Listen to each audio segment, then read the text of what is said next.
Hello, Lembit. Hello, Mark. So I'm Mark Shapiro, artistic director and conductor of Cantori, New York, and I'm with Lembit Beecher, a fantastic composer whose piece, The New Amorous World, Cantori, New York is going to perform in two performances on Saturday, March 4th at 8 p.m.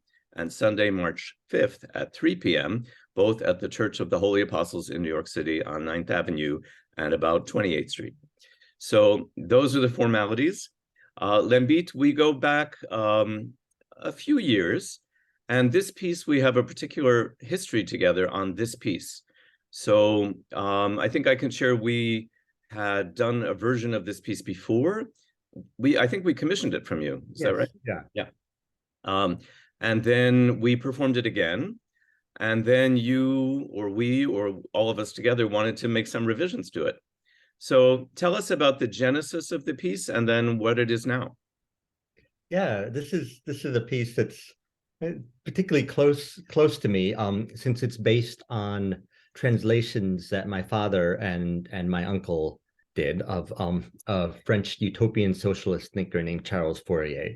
So this was my father, the historian, sort of Russian and French, mostly French historian, and his big, I think it was his sort of dissertation project, and then 20 years later turned into a book with a biography of Charles Fourier.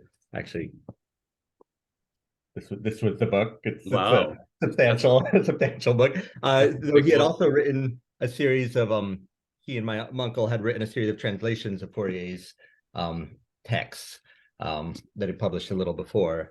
And so this was someone who my dad was working on this book as I was growing up, as I was a kid, and someone who was sort of I knew about but hadn't really hadn't really dived into at all. So this piece was a chance to really to see this little piece of my dad's world.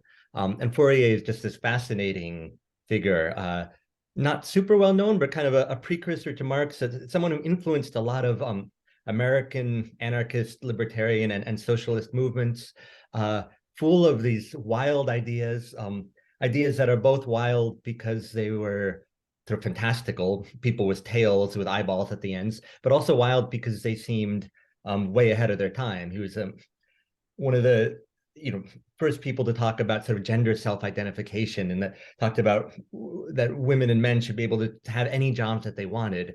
He was sort of an unfailing optimist in sort of the human spirit, a critique of capitalism, critic of capitalism in many ways, but ultimately saw the potential of cooperation and potential of human beings sort of following their passions, and thought that would lead to the best society. And there's something really beautiful about, if sometimes naive perhaps, about his thinking.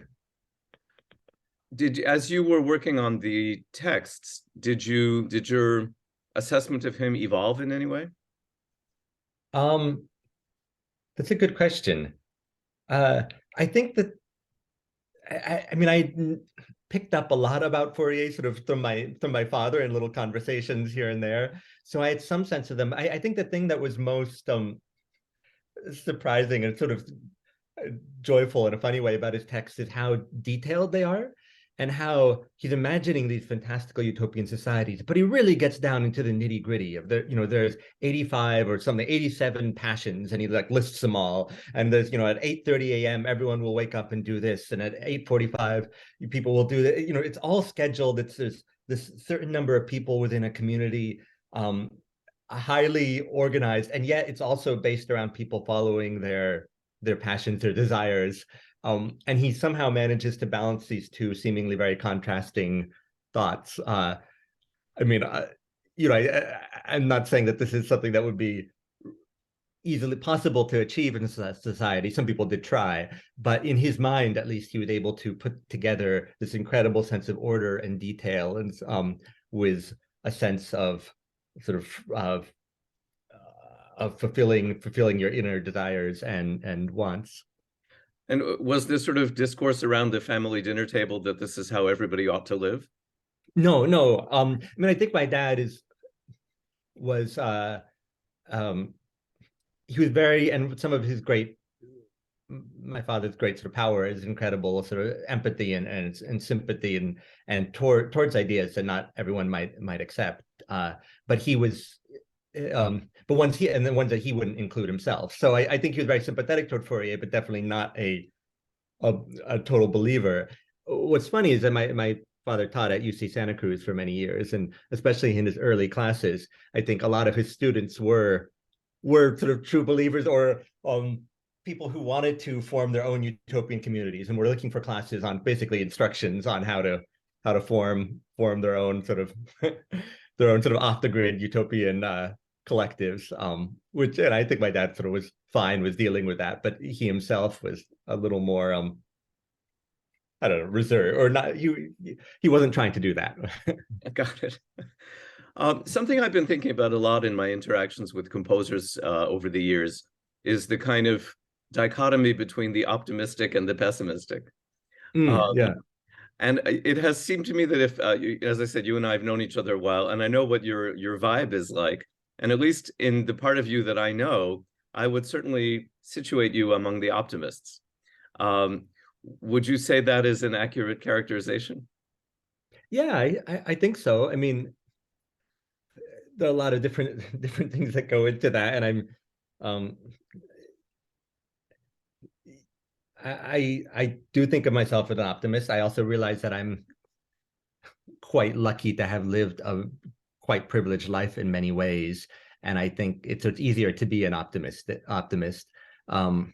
And I think of myself maybe also a little bit about a realist. I realize the limitations of optimism, but I also sort of feel that even if optimism is false, I still believe in it, as like it's better for society the more we can be optimistic, and the more, and that's maybe something that I see in the Fourier. There's this almost, well, they mentioned before, a naivete about the writing, and I sort of feel like we need a little bit more of that in society. It certainly gets us out of bed, right? Yeah, and there's so much of the zeitgeist feels sort of connected with being hypercritical, of being sort of being realist seems synonymous with being authentic, and that's, if you're not telling it like it is, you're not telling a dire story. And I can understand the truth to that, but I feel like the more we have little bits of dreaming in our lives, the more society has a chance of actually surviving. I think the other thing I would say is that I think of myself as an optimist, but also realize that a lot of the pieces I've written have been quite dark, especially the operas. And I think there's something about contemporary, new sort of, or contemporary classical music, or whatever this world is that we're in, that leads itself towards dark subject matters, and it expresses thoughtful, dark, mysterious, angry, all of those emotions quite well. And it's harder to find a vocabulary for optimism and joy in the world, musical worlds that we live in. And part of this piece was sort of an attempt to do so on my part, and to try to break out of writing things that were darker. I think that's a really interesting observation, because again, in my own programming, I think it can be wonderful if you can find things that are, let's say, upbeat and inspirational, but also not platitudinous. Yeah. So threading that needle can be very tricky. And I think this piece in particular really threads it spectacularly well, where the piece is really interesting, but is also very full of light. And something that I have wondered is, to what extent, I don't know if you could even answer, but to what extent you consciously adapted your language as a composer to achieve that. Oh, that's interesting. I don't feel like it was a big adaptation. I feel like it was just channeling different sides of my musical instincts, ones that I hadn't channeled as much in other pieces. There was a little, maybe one thing I would say is that I remember that I wrote this original version of this piece quite quickly, and there is a little bit of a directness. I feel like I tried to be less fussy than I often am. And I think that's to the piece's benefit. This revision, then I took time to go back in. And as one reason I really wanted to do the revision is that though I loved the piece and thought it came out quite in sort of a pure way, which that there were these little things that I just wasn't happy with. So it was nice to be able to go back and fix them. But there is, I was writing with a little bit more of a head of steam than I often do, and not questioning myself as much. And to that extent, there's a little bit of a departure from previous things. Are you fully happy with the piece now? I think so. I was when I put the double bar line there, but we'll see, I guess, in March. We certainly love it. I mean, it's wonderful to rehearse, and it's unusual for me to come back this often to a piece. This is my third time with it, so that tells you something. So very excited to be back to it, and this, I think it is because the sound is there is something so uplifting and brightening about it. Something, again, I don't know if it will be easy to talk about, but there's a feeling in the piece of sweep. It has a kind of, even though we're a mid-sized chorus, chamber chorus, and it's just with three instruments, two horns and harp, there is a kind of bigness about the gestures. Yeah. Does that resonate with anything that's in your mind?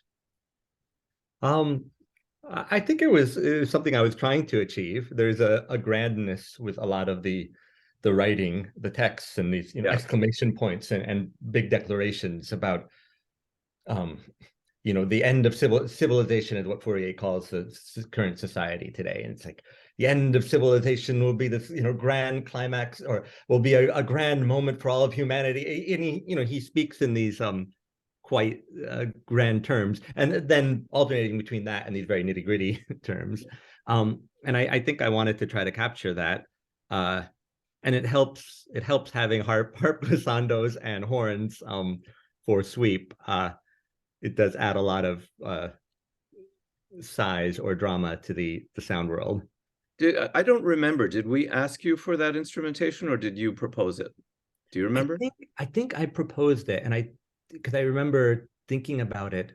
I mean, it was probably a dialogue between the two of us. And then ever since then, when I tell people about the piece, they'll always say, "Oh, like the Brahms. Right. Did you write it with that?" And I still haven't listened to the Brahms, and I didn't know about it when we started talking about this, but I'm glad there's some precedent. There is a precedent. Yeah, it's a nice piece, the Brahms. Something that is, I think, just a general note for an audience is how, I don't know how much Baudelaire you know, but they're, I think, overlapping historically, Fourier and Baudelaire, and their visions are so kind of night and day. Baudelaire's vision as selected by Benjamin Boyle for his piece, these are prose poems that there's a real bitterness about them, and there's something quite tragic. And Fourier just has none of that. Well, it's interesting that time this is also, I don't know Baudelaire at all. And this was, Fourier was basically Beethoven's dates, and it was, and Fourier grew up in France, and he came of age during the French Revolution. It was the beginning of the Industrial Revolution, and there was so much darkness around him, and he was seeing people, workers taking advantage of. He talked about sort of the evils of commerce, that at least the way he saw it, and how it leads people into capitalism, or just commercialism in general, leads people into deceit and taking advantage of each other, and saw poor people and starving people in a way that I think maybe hadn't existed on the same level in the decades before. We're sort of exacerbated by the Industrial Revolution, and it's very easy to imagine people coming out of that with a very dark vision and dark feeling about society and humanity, which makes sort of Fourier's sort of optimism and in his idea, his sort of tenacity toward of holding on to the idea that humans can do better, that all the more moving. Yeah, it is very moving. I guess pivoting to another kind of question. So I'm always interested in asking composers what they can say about their journey as composers. You know, when did you wake up one day and say, I'm a composer? And then what did you do about that? And how did you train yourself to know all the things that you know now? Yeah, I think for me, it was like like some composers. I did quite a lot of music growing up, but didn't think of myself as a composer until quite late. I was a pianist. I took piano lessons from a pretty young age, mostly classical, but then I had a teacher who taught me some jazz, and I sang in school choirs, and um, uh, I took some, ended up as a music major in college, but I was sort of conducting musicals and writing a few pieces and trying to and playing chamber music. I think it wasn't until I took a year off after college to I was moved to Germany and taught actually biology and a little bit of music at an international school there. Did you study biology? I, as a sort of side, not as a Side hustle? major, as Yeah. as an interest and a secondary thing. For a little while, I thought I would be a biology major. The international school was also not the best run, and they were sort of needed people at the last minute, and they paid kind of under the table. So I was sort of lucky to fall into that position. And she had some amazing students who I'm still see on Facebook, and it's great to keep up with them. That's great.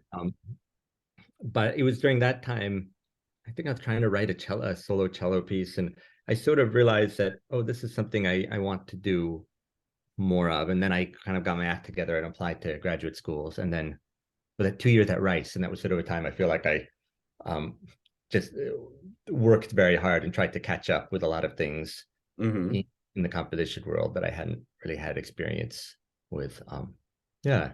Well, you certainly seem very comfortable as a composer deploying the tools that composers deploy. Well, thank you. I'm glad it seems that way. Yeah. And I think, one of the challenges for, let's say, a group like Cantori New York, when we work with composers and we commission, is to find composers who write well both for the voice and for a choir. Yeah. Now, I know, because we know each other, that your roots are Estonian, or at least some of your roots. And of course, there's an enormous choral heritage in Estonia. Yeah. And I wonder if that is in any way part of who you are musically, do you think? It's an interesting question, because I feel like it's certainly part of who I am culturally. And I, grew up listening to we had a lot of Arvo Pärt CDs, but also I would visit my granduncle after independence in the early 90s. I remember this one trip, I was maybe 20, was or it was maybe right after college. My granduncle lived in the country in this little house with sort of no running hot water, and it would be, everyone was in a chorus in Estonia. And I sort of went on a tour with his chorus, and it was just like everyone, it was mostly like the men's chorus, 80-year-old men, well, maybe 60 to 80-year-old men, a few younger people. And the bus would go to the one town, and it would stop, and someone would go in, get a bottle of vodka, and pass it around the bus. And then by the next town, it was done, and someone else would get another bottle. And that was sort of my experience of the Estonian choral tradition. I think this is to say that I feel this connection to it, but musically I haven't. It's not something I dealt with a huge amount, and I sang in choruses and a little bit in high school, but I wasn't sort of steeped in a choral tradition. And I think it's something that actually, even writing this piece, that it felt a little bit new to me. And I started to do around this time or a little before more opera. And it's I think what's one thing that sort of sometimes takes people a while, is just important for composers to understand, is how totally different the worlds of opera, art song, and choral writing are. Yeah. And there are some similarities, but in the way voices work, through what sounds good, but also the way one approaches the relationship of text and music. Each of them have their own sort of tropes and things which naturally make sense. And of course, you can go against those things, but I think those traditions are there for a reason, and they naturally function in different ways. And are these tropes, as you describe them, things that you understood by osmosis or by being around the various art forms? Or you looked at scores, or how did you come to know them? Oh, yeah, I think that's a good question. Because the other thing that's sort of interesting, at least in America, is how little emphasis there is on vocal writing in conservatories, in schools. I mean, maybe a little bit more choral writing, but we have very little on opera. Yeah. And there, I mean, one or two schools which have really good choral programs, maybe there's more for composers. Mm-hmm. But it doesn't feel like there is a tradition. So I think it's just listening to a lot of things and just starting to think about the relationship it's particularly of emotion and text painting to text. Things which are quite their art song is sort of built on, and that you get filtered through choral music. The choral music historically always goes through these patterns of putting the text first and then not putting the text first, and then putting the text first and not putting the text first. Mm-hmm. And then opera, you sort of have to ignore the text to some degree, because like the arc of, not ignore it, but you can't try to paint every word. Like the arc of the scenes is so much more important because you're trying to shape these large sections of time. Mm-hmm. And if you start painting every word, it just becomes a mess of detail that, no forest, only trees. So interesting. I was thinking as we draw to a close that circling back to our conversation about Estonia and Charles Fourier, that something that I didn't really realize until I visited Estonia, just to what extent choral singing was a political force. Yeah, in Estonia, and a big driver of independence. Yeah, can you speak about that? Yeah. Sure. And actually, my brother, who lives in Estonia now and teaches at the university in Tartu, lives down the street from where my grandmother or where my mother was born. Actually, could probably speak in a little bit more detail, but it's both a driver of national identity, and it was complicated. I mean, what happened in Estonia was in the 19th century, there was sort of this national awakening as through much of Europe. And part of that was the song festival tradition where people get together. I think now it's every 5 years, and you have these song festivals where it's 250,000 people, a fifth of the population of the country in the audience, and maybe 30,000 people singing on stage. And it was a real symbol of national identity in a lot of ways. The things that complicate it was that in the 19th century, a lot of the Estonian folk songs that were developed for these song festivals were actually German melodies. The Germans had colonized Estonia and were sort of occupiers, made the Estonians serfs and were occupying Estonia for 700 years. But then the Estonians they had their old tradition called runic songs of singing, but a lot of the newer folk songs are based on German melodies set with Estonian nationalist lyrics. And the situation got even more complicated during the Soviet time, where in some way the song festivals were a representation of sort of Estonian identity, but they were also encouraged by the Soviets to some degree. And the Soviets encouraged a certain type of identity, independent, sort of specific national identity. This is something my brother could speak more about.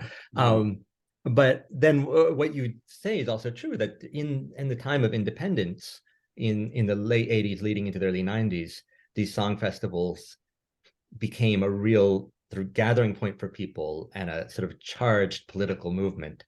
I remember my granduncle visiting in from Estonia from 91 or 2, I think, right after independence, and he had actually sent me these tapes of from the singing revolution, as it was called.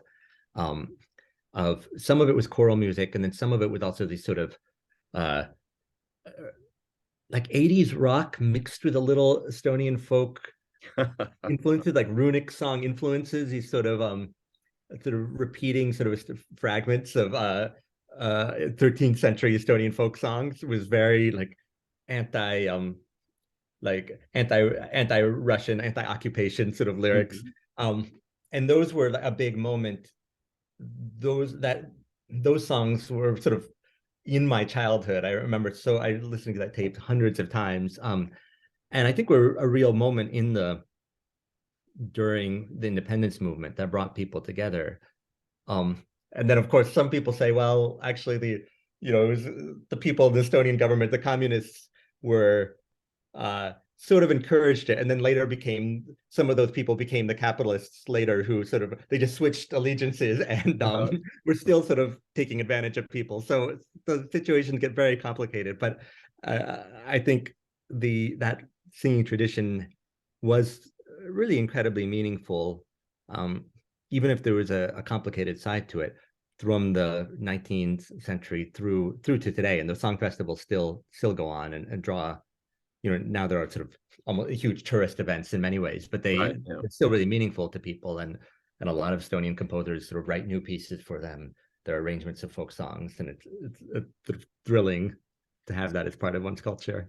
It's fantastic and so interesting. And I think we can sort of bring it full circle and say there is something here about Lembit Beecher writing political setting of Charles Fourier about how life can be, and a chorus singing those texts. So is there anything else, Lembit, you want to tell us about this project as we wrap up? No, I'm thrilled to be working with you again and with Cantori. It's such a joy to have worked the last couple of times on this piece, and now I feel like the piece is sort of, it's coming to its own now. It feels now finished. So yeah, it's really great. I think we're really looking forward to it. So thank you, Lembit, for this conversation. I'll switch off the recording and then we'll wrap up. Okay. Great. Thanks so much. Thank you so much. Mm-hmm.